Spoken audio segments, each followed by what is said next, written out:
오늘 함께 나눌 말씀은 고린도후서 1장 1절에서 11절까지 말씀입니다. 신약 성경 286쪽인데요. 우리 찾으셔서 이렇게 한 절씩 교독하겠습니다.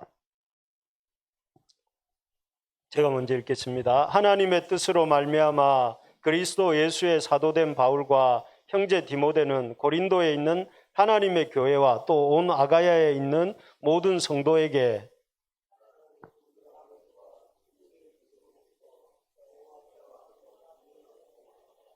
찬송하리로다. 그는 우리 주 예수 그리스도의 하나님이시요 자비의 아버지시요 모든 위로의 하나님이시며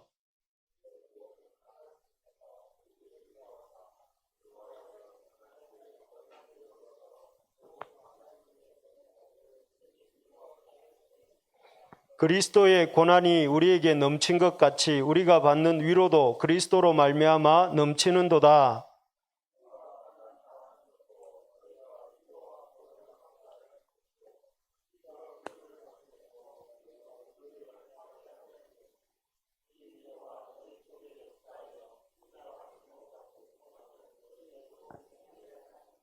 너희를 위한 우리의 소망이 견고함은 너희가 고난에 참여하는 자 된 것 같이 위로에도 그러할 줄을 알미라.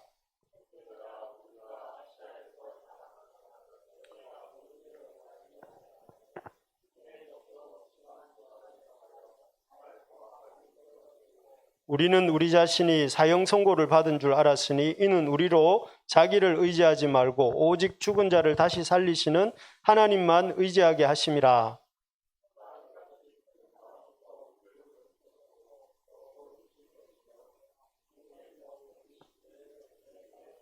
같이요.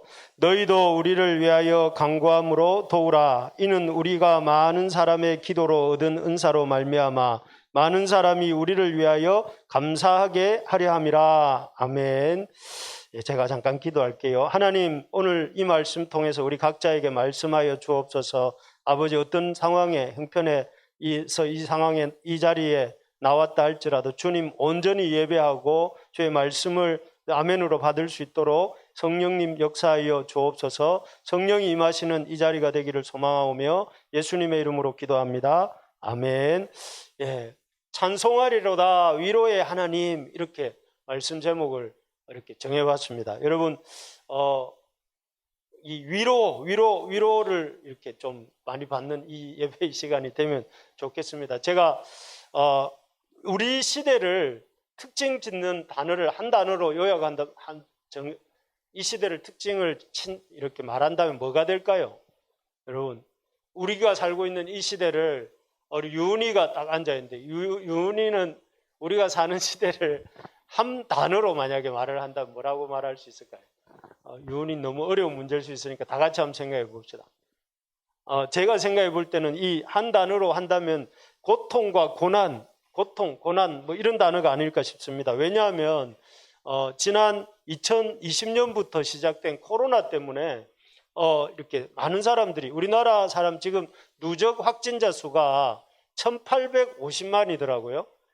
인구의 한 3분의 1쯤이 감염이 되었는데, 저도 지난 한 주 동안 이렇게 코로나 지난 수요일부터 시작해가지고 지난 수요일까지 일주일 동안 이렇게 코로나로 인해가지고 처음에는 코하고 입에서 약간 이렇게 시작되어가지고 기관지로 폐로 머리로 막 온몸이 이렇게 한 2, 3일 정도는 이렇게 아팠는데, 아파보면서 그런 누적 확진자가 1800만 명이 넘는다는 사실을 이렇게 신문에서 보니까 나만 그런 게 아니라 이 시대에 수많은 사람들이 이 코로나 때문에 고통을 당하고 있겠구나, 고난을 당하고 있었거나 있거나 또 있을 것이라고 생각해 보니까 고통과 고난이 어떻게 보면 이 시대를 특징 짓는 단어가 아닐까, 이런 생각을 했습니다. 또 하나는 뭐가 있느냐면은, 우리 앞에 우리 지원 간사님 기도할 때도 말했지만 요즘 러시아가 우크라이나를 침공했잖아요. 그래서 지금 가격이 뭐가 올라가고 있습니까?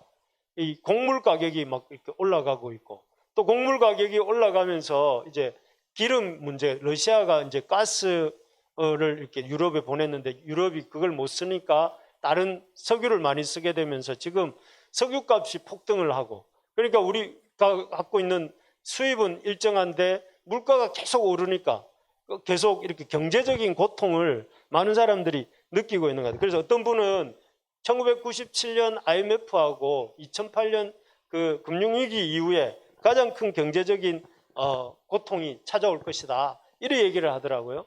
그래서 참 이런 것들을 예로 들어서 생각해 보면 고통과 고난이 이 시대의 키워드가 아닐까, 어떻게 보면 좀 중심적인 단어가 아닐까, 이런 생각이 듭니다. 그런데 참 그러면 우리가 살고 있는 이 시대만 고통과 고난이 이 키워드일까요? 오늘 앞에 읽었는데 이 읽어본 우리 고린도후서 1장 1절에서 11절까지의 내용에도 여러분 이 고통과 고난이란 단어를 이렇게 여러 번 나왔는데 보셨습니까? 몇 번쯤 나왔는지. 환난, 고통, 고난 이런 단어가 9번 정도 나왔습니다. 9번 정도. 그래서 여기 한번 생각해 보면 그 바울의 시대는 지금으로부터 2000년 전이잖아요. 2000년 전이고 지역도 어디입니까? 고린도, 여기 고린도가 있는데 이 고린도는 남유럽이에요. 그리스니까 남유럽인데 2000년 전이란 시간을 거슬러서 또 저 유럽이라고 하는 지역에도 그 시대 무려 2000년 전에 유럽의 사람들도 뭘 느끼고 있는 거예요? 거기에 편지를 쓰고 있는 고린도 성도에게 편지를 쓰고 있는 바울도 계속 고통, 고난, 환난 이런 얘기들을 하고 있다는 것은 이 고통과 고난이란 단어가 오늘날 우리 시대에만 이렇게, 거기는 우크라이나 전쟁도 없었고 지금 저기에는 뭐 여러 가지 경제적인 어려움, 우리가 겪고 있는 어려움도 없으니까 없을 것 같은데 여기도 보면 고통과 고난이란 단어가 그렇게 계속 8번, 9번씩 이렇게 나오고 있다는 것이죠. 그래서 이 고통과 고난이란 단어, 요 앞에 나왔던 이 고통과 고난이란 단어는 우리 시대만의, 우리의 안의 문제이기 이전에 모든 시대를 이렇게 모든 시대, 모든 사람들이 겪는 인생의 상수 같은, 인생에 늘 있는 변수가 아니라 상수처럼 늘 따라다니는 게 고통과 고난이라는 것입니다. 그래서 고통과 고난은 늘 없는 게 아니고 있다. 여러분 요즘 힘든 부분들 많죠. 살아가면서 인간관계 때문에, 또 아니면 경제적인 어려움 때문에, 또 아니면은 육체적인 질병 때문에 뭐 어려운 부분들이 있을 거예요. 그런데 그런 고통과 고난은 원래 우리만, 지금 나한테만 있는 게 아니라 이 시대와 상황, 공간을 초월해서 우리에게도 늘 있는 문제다. 그래서 변수가 아니라 상수다. 상수 알죠? 이번에 이렇게 노벨상, 수학계의 노벨상이라고 부르는 그 허준희 교수님이 수학의 그 상을 받았는데, 우리 그게 수학에 보면 상수라는 거 있잖아요. 상수. 늘 있는 거. 그래서 제가 이 고통과 고난을 어떻게 바라보고 또 이렇게 받아들이느냐에 따라서 인생이 달라지는 것 같아요. 내가 며칠 전에 라디오를 이렇게 듣다가 이 사람을, 이 여자분이 이름이 뭐냐면, 클라라 강, 이름이, 클라라 주미 강이라고 하는 이 바이올리니스트예요. 이 사람은 우리 뭐 한국 사람으로서 세계적인 바이올리니스트라고 하더라고요. 제가 잘 모릅니다. 근데 이분은 7살에 줄리아드 음대 아시죠? 거기에 이제 전액 장학금을 받고 갈 만큼 아주 음악적 재능이 있는 분이었는데, 이분이 이제 그 미국에 그렇게 유학을 가가지고 12살 되던 해에 그 라디오 인터뷰 내용입니다. 이렇게 농구를 하다가 왼쪽 손가락 이렇게 뼈가 부러지면서 신경이 다쳤대요. 그래서 의사가 이제는 음악 연주를 할 생각은 하면 안 되는데 바이올린에 이게 짚어야 되잖아요. 그러면서 그렇게 말을 했는데 이분이 이렇게 그것을 어떻게 받아들였느냐 하면은, 그러면 왼쪽 손가락이 다쳤으면 그러면 바이올린 연주를 못하면 어떻게 해야 되겠습니까? 이런 고통과 고난 앞에서 보통 사람 같으면 악기를 안고 잘 정도로, 바이올린을 안고 잘 정도로 이렇게 바이올린만이 인생의 전부였던 그런 연주자였는데, 그러니까 그런 악기를 연주하지 못한다 하면 어린 마음에 자포자기할 법도 하잖아요. 근데 어떻게 했냐면 이 인터뷰하면서 이분이 뭐라고 하냐면 자기 손가락을 짚어보면서, 그러면 악기를 연주를 못하면 작곡을 하면 되지. 이러면서 한 12살부터 2, 3년간은 바이올린을 만지지도 못하고 작곡을 했다는 거예요. 음악 작곡을. 그런데 기적적으로 15살 되던 해에 이 왼쪽 손가락 신경이 돌아왔대요. 돌아오면서 지금은 이제 35살쯤 됐던데 크리스찬이더라고요. 이분이 지금은 아까도 말씀드렸던 것처럼 클라라 주미강이라고 하는 그런 세계적인 바이올리니스트가 되어서 옛날 얘기를 하고 있더라고요. 그래서 참 어떻게 보면 고통과 고난에 대해서 그녀가 이렇게 좌절하는 것이 아니라 고통과 고난 앞에서 내가 연주를 못하면 이렇게 작곡이라도 하면 되지 이렇게 받아들였을 때 그녀의 인생에 놀라운 변화가 온 거잖아요. 이 세계적인 연주자로 발돋움할 수 있게 된 것처럼 고통과 고난에 대해서 어떤 관점을 갖느냐, 어떤 자세를 갖느냐가 우리의 인생이 이렇게 전혀 달라지게 됩니다. 여러분 가만히 생각해 보면 오늘날보다 이전에 우리가 살았던 신앙 선배들이 세상으로부터 존경을 많이 받았잖아요. 요즘 우리 교회사 읽기 하고 있죠. 한국 교회사 읽기 보면은 우리 신앙 선배들은 세상 사람들로부터 엄청 존경을 받았어요. 그래서 참 그랬는데 그 이유가 뭐냐면 이분들이 우리의 신앙 선배들이 고통과 고난에 대한 바른 이해, 성경적인 이해를 가지고 고통과 고난 앞에서도 이렇게 그 고난을 회피하지 않고 잘 살았기 때문인데 예를 들면 이런 분입니다. 여러분 이분이 누굽니까? 우리 부산 출신이잖아요. 이태석 신부잖아요. 이태석이라고 하는 여기 이분이 남수단의 이제 톤즈라는 곳에서 일생을 열심히 이 톤즈 사람들을 고치고 또 그들에게 지금 톤즈의 청년들에게 이런 음악을 가르치고 하면서 아주 이렇게 그 헌신을 했는데요. 이분은 외과 의사니까 우리 한국에 있으면 의사들 1년 연봉이 요즘 평균이 얼마냐면은 2억 2천만 원이더라고요. 1년 연봉이 평균 2억 2천 정도 더 버는 사람 더 벌겠죠. 그런데 그런 거 다 마다 않고 저 가서 그 톤즈의 남수단의 의사 없는 마을에 가서 열심히 의료봉사를 하면서 살다가 이렇게 고통과 고난을 마다하지 않고 자기 생명까지도 나중에 암으로 이렇게 돌아가셨잖아요. 그렇게 하니까 사람들에게 선한 영향력을, 톤즈 사람들도 선한 영향력을 끼치고 또 많은 한국에 있는 안 믿는 사람들도 이태석 이런 이름을 들으면 사랑에 대해서 생각을 하고 또 그러면서 선한 영향력을 받아요. 그래서 참 이분도 어떻게 보면 고통과 고난을 이렇게 마다하지 않고 기쁘게 헌신하는 게 자기 인생의 중요한 목표였기 때문에 그 고통과 고난에 대한 바른 이해가 있으니까 이분도 이 세상에 선한 영향력을 끼치는 거잖아요. 그래서 여러분 우리가 참 이 성경이 말하는 바른 고통과 고난에 대한 바른 이해를 가지고 또 살 때에 이런 우리 신앙 선배들처럼 선한 영향력을 끼칠 수 있다. 그러려면 참 이렇게 성경은 고통과 고난에 대해서 어떻게 말씀하고 있는지 또 그리고 이런 우리 삶에 이런 고통과 고난이 찾아올 때 어떤 자세로 이렇게 맞이해야 되는지 오늘 본문에 보면 AD 1세기에 살았던 우리 신앙 선배 한 사람 얘기가 나옵니다. 누굽니까?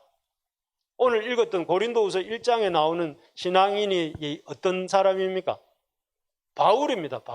바울은 50대 아저씨인데 이 당시 이 1세기의 크리스찬으로서 어떤 자세로 인생을 살았는가 하는 것을 보여주는데요. 여기 보면 우리가 읽었던 고린도후서 1장 1절에서 11절까지의 11구절밖에 안 되는 이 짧은 구절 속에서 아까 제가 몇 번이나 고통과 고난이라는 단어가 몇 번이나 나온다고 했습니까? 8번 정도 나오거든요.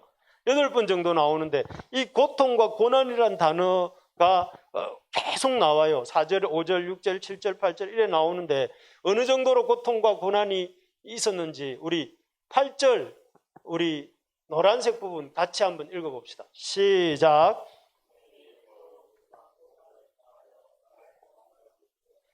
바울이 얼마나 이렇게 힘든 고난을 겪었느냐 하면은 여기에 읽으신 것처럼 힘에 겹도록 심한 고난을 당하여 살 소망까지 끊어지고 의외지요, 여러분. 여러분 바울 정도 되면 고난 안 당했을 것 같잖아요. 대사도고 또 아주 이렇게 학식도 있고 아주 영적인 힘도 있으니까 고난을 안 겪어야 될 것 같은데 말했잖아요. 고난은 인생의 변수다 아니면 상수다? 상수입니다. 상수란 말 알죠? 항상 있는 것이라는 거예요.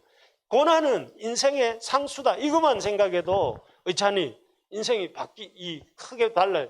인생에 고난이 없기를 바라기 때문에 사람들이 너무 고난을 안 받아들이다 보니까 더 힘들어지는데, 고난이 인생의 중요한 부분이라는 걸 이렇게 보여주는 구절이죠. 그래서 얼마나 힘들었느냐 하면 바울은 살 소망까지 끊어지고 이렇게 힘들었습니다. 그런데 이런 힘든 고난을 결과적으로 보면, 고린도후서가 이제 요즘 묵상하고 있는데, 결과적으로 보면 이런 고난을 극복하고 고린도 교회를 잘 세워가는 이런 일을 한 사람이 바울인데, 바울은 어떻게 이런 고난을 극복했을까요? 우리 한번 읽어봅시다. 3절 말씀. 바울이 이 3절을 이렇게 제일 앞에 인사하는 1, 2절 빼고 3절을 제일 앞에 썼는데, 우리 같이 한번 읽어볼까요? 시작.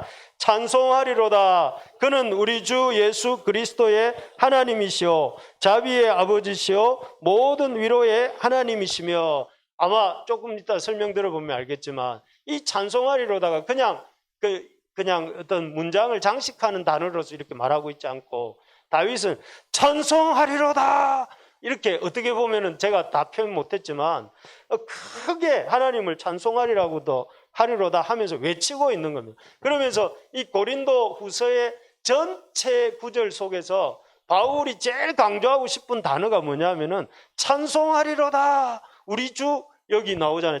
우리 주 예수 그리스도의 하나님이 어떤 분이시냐면은, 이 바울이 고린도 후서에서 소개하고 싶은 하나님은 어떤 분이냐면 자비의 하나님이시오, 위로의 하나님이시다. 여러분, 위로가 하나님의 그 위로하심이, 그 자비하심과 위로하심은 다른 말이 아니고, 자비가 마음적인 상태라면, 위로의 마음적인 상태라면, 위로는 밖으로 드러난 이런 상태를 위로라고 하는 거예요. 그러니까 자비의 하나님이시오, 위로의 하나님이시다, 이 말은 같은 말이거든요. 자비가 뭡니까? 힘든 자들을 가엾게 여기고 불쌍히 여기는 마음이 자비인데, 그러면서 이 위로의 하나님을, 위로라는 단어가 여러분 이 4절부터 11절까지 해서 무려 몇 번 나왔냐, 이게 중요한 건 아니지만 많이 얘기한다는 건 그 사람이 지금 강조해서 말하고 싶다는 거잖아요. 바울이 이 위로라는 단어를 무려 10번이나 등장시켜요. 아마 성경 단위 본문 중에 위로라는 단어가 이렇게 짧은 문장 안에서 많이 나오는 건 여기밖에 없습니다. 그래서 위로, 하나님은 위로의 하나님이시다, 이렇게 말을 합니다. 그래서 바울이 힘든, 살 소망이 없어지도록 이렇게 고난을 받았으면서도 그 고난 속에서 좌절하지 않고 자포자기하지 않고 그 고린도 교회 성도들을 이렇게 세워갈 수 있었던 힘이 무엇 때문에, 어디에서 나왔다고 하느냐면은 위로의 하나님을 만나서 그렇다, 이렇게 말을 해요. 위로의 하나님을 만난 이 고백이, 아까 찬송하리로다, 이 고백이 이렇게 그냥 찬송하리로다 하고 이렇게 장식하듯이 말한 게 아니라 찬송하리로다 하고 이렇게 말했다고 했던 그 이유를 여러분 지금부터 설명을 드리면요, 바울은 당시에 여기 보면 이 에베소라는 곳에 있었어요. 이 에베소라는 곳에 있었는데, 이 고린도 교회 성도들로 인해서 굉장히 힘들어하는 고통 가운데 있었습니다. 왜냐하면 사실 고린도 교회는 누가 개척했습니까? 고린도 교회를 누가 개척했을까요? 바울이 개척했습니다. 바울이 사도행전 18장에 가보면. 그런데 바울이 개척했다는 말은 어떻게 보면 고린도 교회 사람들 입장에서 볼 때 영적 아비가 바울이라 할 수 있겠죠. 그런데 고린도 교회 사람들이 이런 영적인 아비라고 할 수 있는 바울을 이렇게 인정하지 않아서, 개척자로서 인정해 주지 않았고, 오히려 바울이 진짜 사도 맞나 하면서 바울을 의심하고 있었어요. 그 이유가 뭘까요? 그 이유가 재밌는데, 그 이유가 뭐냐면 바울이 진짜 사도라면 바울의 삶에 왜 그래 고난이 많냐는 거예요.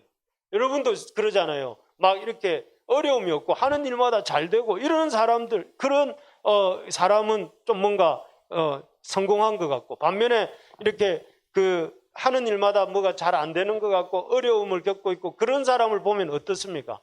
그 사람은 뭔가 좀 제대로 영적으로 뭐가 안 된 것 같고 이런 생각이 들잖아요.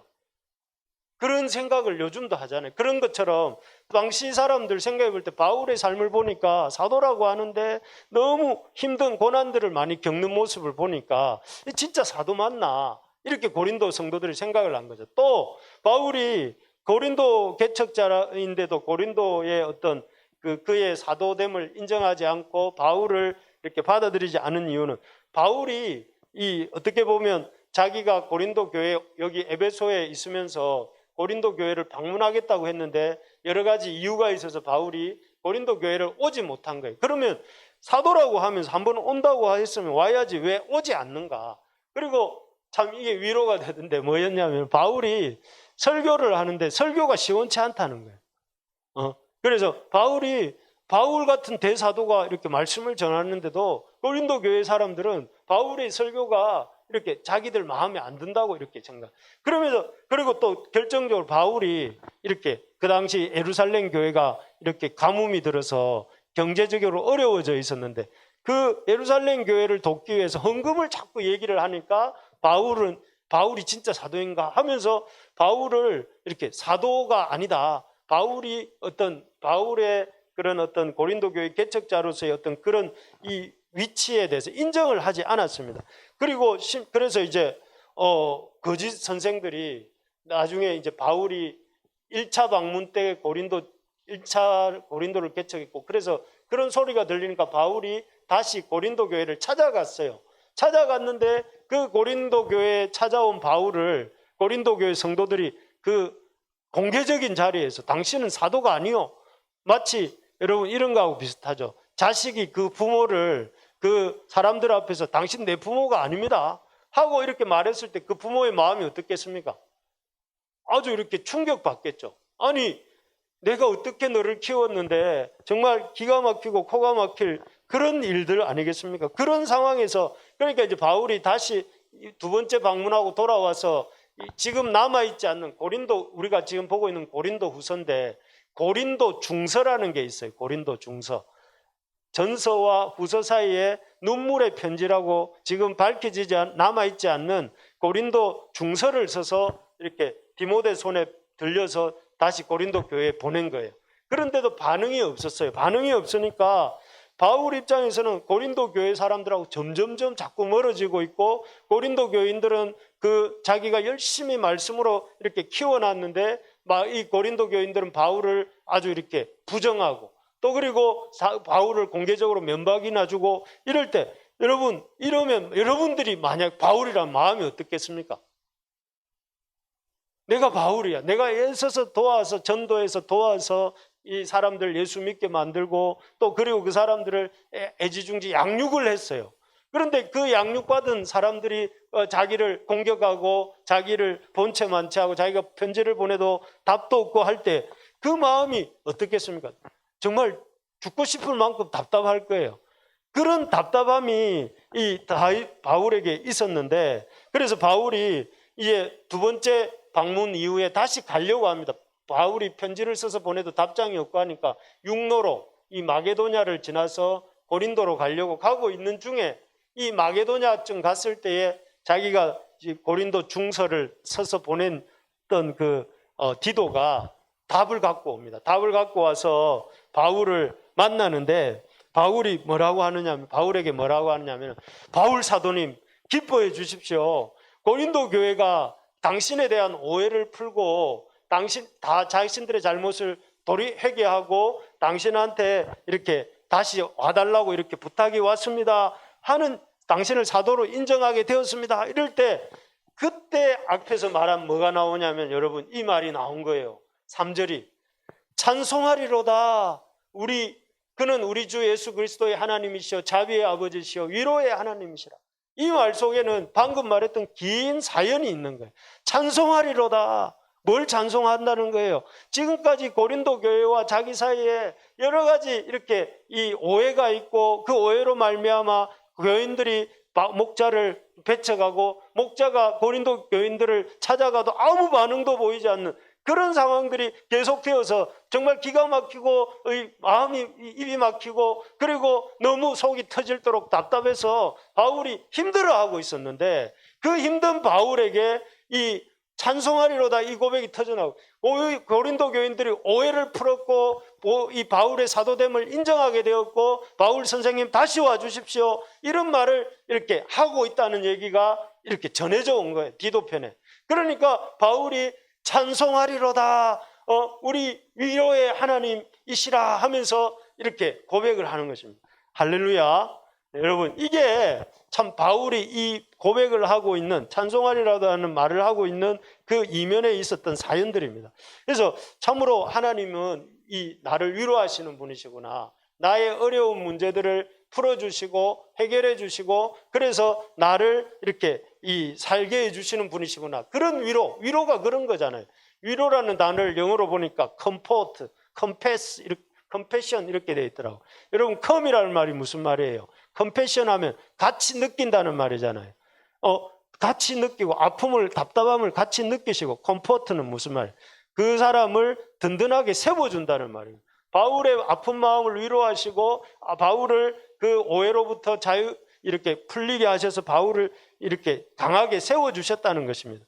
여러분, 하나님은 어떤 분이냐면, 우리 따라 한번 해봅시다. 하나님은 위로의 하나님이십니다.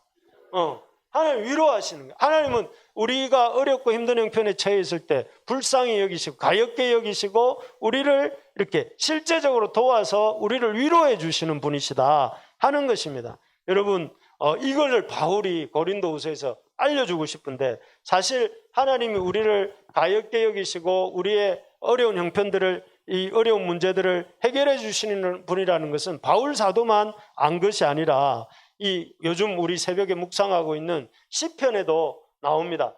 여기 시편 30편을 보시면 이런, 한 장 넘겨줄래요? 시편 30편 이렇게 넘어가 보면 이런 구절이 나옵니다. 여기 다윗이 그 하나님 앞에 기도하는 장면인데, 이때 다윗의 상태가 어떠냐면, 시편 30편을 쓸 때 다윗의 상태가 보면 굉장히 건강이 안 좋은 상태였던 것 같아요. 어느 정도냐면은 내 영혼을 이게 음부라고 하기도 하고, 이게 죽음의 상태를 말해요. 자기 영혼을 죽음의 상태에서 끌어내시고 무덤으로 내려가지 아니하게. 다윗이 죽음에 들어간 것 같은, 음부에 들어갈 것 같은 그런 힘든 상태에 있었던 것 같아요. 그리고 그래서 그가 참 이렇게 밤마다 저녁에는 울음이 깃들일지라도 울 수밖에 없는 그런 답답한 상황. 여러분들도 이런 때가 있는지 모르겠습니다. 너무 힘들고 답답하고 울 수밖에 없는 그런 상태에 있었는데, 다윗은 그 상태에서 그 문제를 들고 어떻게 했다고 되어 있습니까? 여호와 하나님이여 내가 주께 부르짖었다는 거예요. 주님께 부르짖었다는 거예요. 그럴 때 주님께서 그를 이렇게 고쳐주셨어요. 그 죽을 병으로부터 고쳐주시고 그의 울음이 나중에는 기쁨으로, 저녁에는 울음이 깃들일지라도 아침에는 기쁨으로, 이렇게 기쁨이 오리로다 하면서 다윗의 그 힘들고 어려운 문제들을 풀어서 이렇게 해결해 주셨다, 이렇게 고백을 합니다. 또 여기 그 다음에 이어지는 시편 31편에도 보면 다윗이 이렇게 말합니다. 이때는 다윗이 아마 정신적인 공황장애 같은 게 있지 않았을까. 그 근거가 뭐냐면, 여기 보면 그가 그 자기 죄악 때문에 너무 탄식을 하다가 기력이 쇠하여졌다고 하고, 또 대적들 때문에 욕을 당하고 이웃에게 심히 당해서 내 친구가 놀라고 길에서 보는 자가 나를 피한다, 이렇게 말해서 자기 상태가 깨진 그럴 것 같다, 이렇게 고백을 해요. 다윗은 영적으로 정신적으로 이렇게 친구들과의 관계도 깨어지고 아주 이렇게 고립되어서 뼈가 물러질도록 기력이 쇠하였다, 이렇게 말을 해요. 그런데 그런 상태에서 다윗이 어떻게 합니까? 우리 14절 같이 한번 읽어봅시다. 시작. 여호와여 그러하여도 나는 주께 의지하고 말하기를 하나님이시라 하였나이다. 여기에 보면 다윗이 그런 상태도 그러하여도 하면서 주는 내 하나님이시라 하면서 주님께 자기 문제를 들고 나갑니다. 그러니까 20절에 보세요. 20절에 보니까 내가 주께 부르짖을 때 주께서 나의 간구하는 소리를 들으셨다, 이렇게 말씀하세요. 그러니까 결국 여러분, 만약에 여러분들도 다윗 같은 상황에 놓였다, 아니면은 그 바울 같은 상황에 놓였다. 바울이 고린도 교회 성도들로부터 오해를 받고 이렇게 배척을 당하고 다윗처럼 친구들과의 관계 때문에 건강의 문제 때문에 아주 이렇게 낙심하고 뼈가 새할 지경은 눈이 안 보일 지경이 되는 그런 상황이었다 하면 요즘 사람들을 치면 어디로 나갈 것 같습니까, 여러분? 심리학자를 만나러 가기, 뭐 아주 유명한 뭐 오은영 박사를 만나러도 갈 수도 있고, 또 아니면은 저기 누굽니까, 김경일 교수, 아주대 심리학부 교수를 만나러 갈 수도 있을 것이고, 또 아니면은 병원에 찾아가서 치료를 받을 수도 있을 것이고, 그럴 수도 있지 않겠습니까? 있다고 해주세요. 있지 않겠습니까? 그런데 다윗은 어디로 갔습니까? 자기를 도와줄 어떤 사람을, 심리학 책을 찾아보거나 아니면은 병원을 가거나, 물론 그게 나쁘다는 게 아니에요. 그렇게 해야죠. 치료도 받아야 되고 그런 것도 해야 되지만, 그런 것 이전에 그런 것만 한 게 아니라 어떻게 했다는 거예요? 여호와께 나가서 부르짖었다는 거예요. 여호와께 나가서 뭘 했다는 거예요? 주님께 그러하여도 하나님, 주는 내 하나님이십니다 하면서 주님께 내 문제를 이렇게 맡겨드렸다는 거예요. 그럴 때 주님이 어떻게 하셨다는 것입니까? 그 문제에 대해서 고쳐주시고, 그 죽을 병을 고쳐주시고, 그 인간관계, 바울의 그 꼬여있는 인간관계를 풀어주시고, 또 오해가 풀려서 서로 화해하도록 도와주시고, 또 여기 보면 다윗의 그 어떤 어렵고 힘든 문제에 대해서 들어주시고 위로하신다 하는 것을 볼 수가 있습니다. 그래서 참 사도 바울도 그렇고 다윗도 그렇고, 그뿐만 아니죠. 예수님께 나왔던 수많은 사람들, 심지어 그 마리아는 자기 오라버니 죽은 문제를 들고 누구에게 나옵니까? 내 오라비 나사로가 죽었나이다 하고 예수님께 이렇게 사람을 보내잖아요. 그죠? 그런 걸 보면 이 인생의 문제를 들고 이렇게 다른 데 나아간 것이 아니라, 우리 하나님 앞에 이렇게 다윗도 바울도 신약 성경에 나오는 많은 사람들도 나간 것을 볼 때에 그들이 무엇을, 하나님을 어떤 하나님으로 아는 거예요? 하나님을 구원하시고 우리를 건져주시고 또 위로하시는 하나님이시다 하는 것을 이렇게 믿고 알았기 때문에 그렇다는 것이죠. 여러분, 하나님은 참으로 이렇게 발장을 끼시고 우리의 어려움을 이렇게 방관하시는 그런 분이 아니신 줄 믿으시기 바랍니다.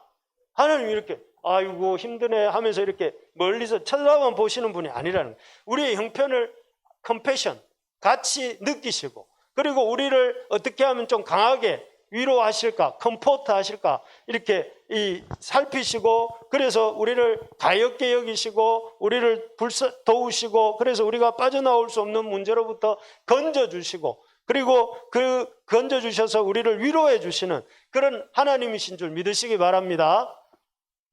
믿으시기 바랍니다. 네, 그렇게 여러분 정말 그래서 그 넘치는 하나님의 위로를 경험하는 게 신앙생활이에요.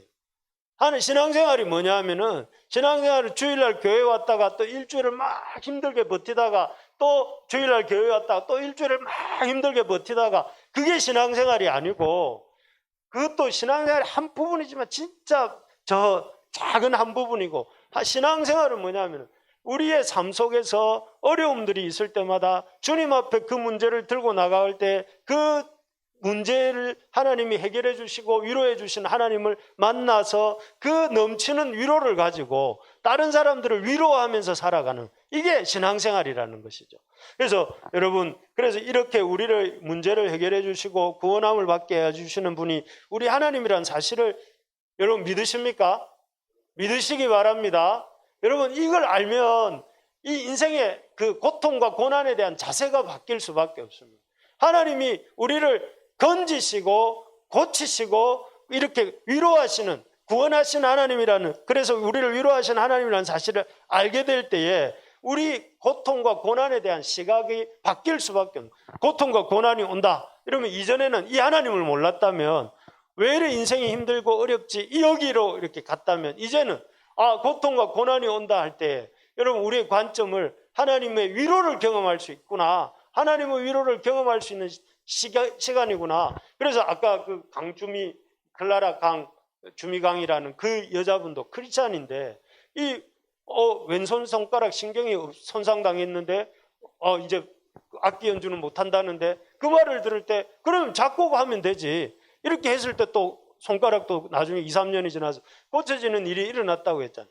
그리고 돈을 많이 못 벌어도 나는 내 고통과 고난이 좀 있어도 나는 다른 사람들을 하나님 앞에서 이렇게 선한 영향을 주는 일을 하면서 살 거야 하고, 이태석 의사도 이렇게 가서 이렇게 고난과 고통을 잘 수용하고 했을 때 많은 선한 영향을 끼쳤던 것처럼 우리도 그런 인생을 살 수 있다는 거죠. 그래서 여러분, 고통과 고난에 대한 우리의 시각이 바뀔 필요가 있는데, 고통과 고난이 우리에게도 있습니다. 있는데 그 고통과 고난이 어떤 것이냐면은, 여기 보면 그리스도를 깊이 만날 수 있는 기회입니다. 그리스도를 어떻게 깊이 만나면 인격적으로.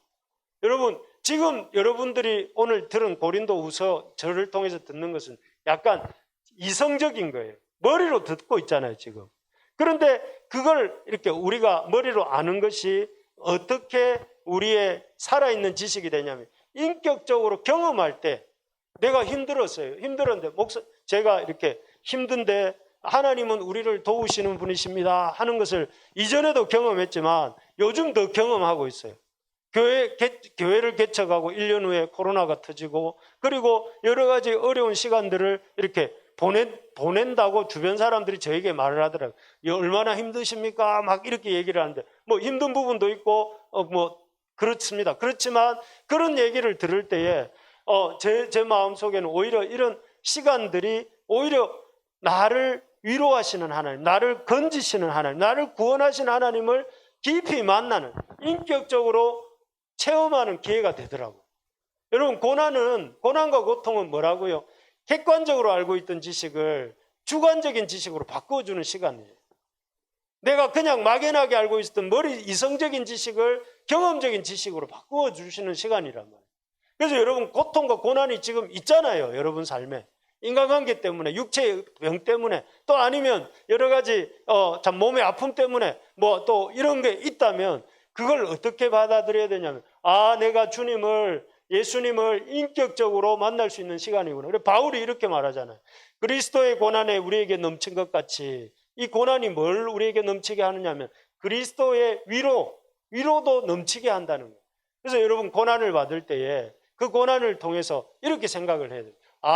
그리스도를 경험할 수 있는 기회구나, 이렇게 생각을 하셔야 이게 성경적인 고난에 대한 자세다 하는 것이죠. 두 번째로 이렇게 이 고난을 하나님 우리에게 주시는 이유가 뭐냐면은 죽은 자를 살리시는 하나님을 만나게 하기 위해서 그렇습니다. 우리 9절 한번 노란색 부분 한번 읽어봅시다. 시작. 우리로 자기를 의지하지 말고, 이 바울의 고백입니다. 바울이 에베소라는 곳에서 사역하다가 이렇게 그 데메드리오를 포함한 그 아데미 우상 숭배자로부터 핍박을 받아요. 그래서 거의 죽을 뻔한 그 상황에 놓이는데, 그런데 죽을 뻔했는데 죽었을까요? 살았을까요? 바울이 에베소에서 죽지 않았으니까 이 고린도후서를 적고 있잖아요. 그 어떻게 아까 우리 읽어봤죠. 살 소망이 끊어지고 사형 선고를 받은 것 같았다라고 말했잖아요.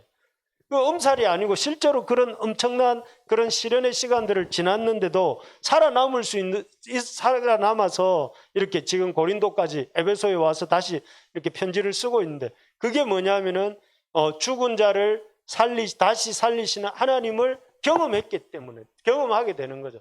여러분, 하나님을 우리가 어떻게 경험하느냐면은 이 고난을 통해서 우리가 경험할 수 있습니다. 그래서 여기 제가 며칠 전에 카톡을 하나 받았는데요. 제 후배인데 지금은 목사님 사모님이 된 친구가 있어요. 근데 이제 이 친구가 그 딸이 뇌에 종양이 생겨가지고 지금 수술을 하고 그 방사선 치료, 항암 치료를 하고 있는데, 이제 그런 과정들을 계속 카톡으로 기도 제목을 보내주고 있는데 이런 말이 있더라고요. 이제 머리에 마취 주사를 놓고 이렇게 치료를 하는 게 있나 봐요. 마취 주사를 하려고 이제 의사가 자기 딸의 머리를 이렇게 머리카락을 싹 이렇게 옆으로 제끼는데 머리에 속살이 싹 드러나는 모습을 보면서 그 엄마가, 우리 후배가 그런 마음이 들 때 뭐라고 했냐면, 예수님의 손목에 못자국도 절어하셨겠다 이런 생각이 들었대요. 그 딸의 그 여러 가지 그 아픈 것들로 인해 가지고 이 흉터가 남아 있는 머리를 보면서 우리 주님의 손목도 저러셨겠구나 하는 생각이 들면서 더 간절함으로 딸을 위해서 기도했다. 그런 내용의 카톡이었어요. 그 얘기를 부르면서 일단은 그 딸이 빨리 낫게 되기를 저도 마음을 모아 기도했고요. 그리고 또 한 가지 든 생각이 바로 그런 거였어요. 야, 이 고난 때문에 주님을 더 깊이 묵상하는 기회가 되고 있구나. 이 우리 후배가 그런 생각을 하면서 참 주님이 우리에게 고난을 주시는 것은 이 주님을 우리를 살리시는 주님을 경험하기 위해서 죽을 수 있는 그런 어떤 고통이 있지만 그런 고통에서도 우리를 건지신다 하는 것을 우리에게 보여주시는 거죠. 그래서 여러분 어려운 일이 올 때 고통과 고난이 올 때에 고통과 고난을 피하려고만 하지 말고 그 고통과 고난을 들고 사람들 찾아가지 말고 여러분 어떻게 주로 많이 고통과 고난이 오면 풀어갑니까? 고통과 고난이 오면 먹는 것으로 아니면 그냥 어떤 뭔가 게임에 심취함으로 아니면 운동이나 아니면 그냥 고난과 고통 앞에서 한없이 좌절해가지고 방황하면서 그렇게 보냅니까? 이제는 그렇게 하면 안 됩니다. 고통과 고난이 오면 어떻게 해야 되겠습니까? 왜 내가 예수 믿는데 이렇게 고통과 고난이 오면 기도 주님 앞에 그 문제를 들고 나가야 된다. 심리학 막 이렇게 심리학 책을 이렇게 보면서 내 MBTI 유형이 뭔가 하면서 나의 뭐 어떤 특징이 뭔가 이런 걸 살펴보는 데만 그치지 말고 하나님 앞에 나가서 하나님의 그 고치시는 하나님, 위로하시는 하나님, 우리를 건지신 하나님을 만나는 데까지 나아가는 우리 모두가 될 수 있기를 바랍니다. 그래서 그렇게 됨으로써 어떻게 되기를 원하시냐면 다른 사람을 위로할 수 있게 되도록 하는 게 이 고난입니다. 그래서 여러분 고난을 많이 겪은 사람을 통해서 예를 들어서 그러더라고요. 이 사모, 아까 그 사모 얘기를 했는데 그 사모님이 이제 소아암 병동에 있잖아요. 병동에 있으면서 그 병동에 있는데 거기에 병동에 그 자기 딸처럼 아픈 아이들이 이렇게 들어온대. 자기 딸보다 더 작은 나이도 있고 더 많은 아이도 있고 뭐 10대인데 암이 걸린 사람도 있고 20대 초반인데 암이 걸린 여성 얘기도 있고 막 애들 얘기가 있어요. 그리고 막 오늘까지 얘기했는데 내일 이렇게 운명을 달리하는 친구들도 있고 있는데 그런 가족들에게 위로를 해준다는 거예요. 우리 후배가 우리 딸도 이랬는데 지금 이렇고 이렇다고 얘기를 해주면 그 말에 힘을 얻는데 부모들이. 그래서 우리가 기억해야 될 것이 무엇이냐면은 우리에게 고난을 주시고 또 그 고난을 통해 위로를 경험하게 하시는 것은 그 위로의 경험을 통해서 다른 사람들을 위로할 수 있도록 하기 위함이다 하는 것입니다. 우리 말씀을 맺겠습니다. 여러분 오늘 제가 참 이 시대를 특징짓는 단어가 고난과 고통인 것 같다. 이 고난과 고통을 이렇게 찾아올 때에 이 고난과 고통은 변수가 아니라 상수다. 그리고 이 고난과 고통이 찾아올 때 자포자기하거나 이 심리학적인 접근만 하면 안 된다. 오히려 이 고난을 대해 오히려 그 고난을 속에서 우리와 함께 하시고 우리의 간구를 들으시고 그 고난의 문제로부터 우리를 건지셔서 우리를 위로하시는 하나님을 바울이 만났던 것처럼 우리가 만날 수 있기를 바랍니다.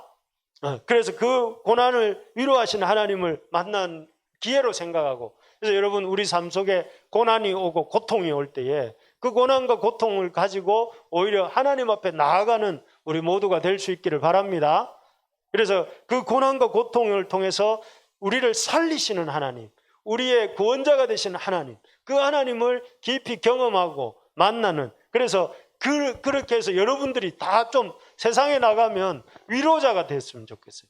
야, 너무 힘들제, 아프제, 너무 이렇게 어렵제, 너무 답답하제. 나도 그랬다. 그런데 나도 하나님께 위로의 하나님을 이렇게 의지하였더니 이 문제가 이렇게 해결됐다. 내 손가락이 부러져서 나 악기 연주를 못할 뻔했다. 그러나 이렇게 또 낙심하지 않고 내가 기다렸더니 회복이 되어서 이렇게 되었다. 이렇게 얘기하기도 하고 나도 이렇게 세상에 돈이 전부인 줄 알았지만 내가 의사로 돈을 벌려고 한 것이 아니라 고난과 고통을 기꺼이 선택해서 사람들을 이렇게 많이 이렇게 도왔다. 그랬더니 사람들이 이렇게 변화됐다. 이런 간증을 할 때 다른 사람들이 고난과 고통 중에 있는 사람들이 어떻게 되겠습니까? 정말 그렇네. 나도 당신처럼 살고 싶다. 그렇게 말할 수 있는 우리 부르심의 교회 식구들, 여기 앉아 있는 우리 성도님들, 온라인으로 예배드리고 있는 우리 모두가 되기를 주님의 이름으로 축원합니다. 아멘.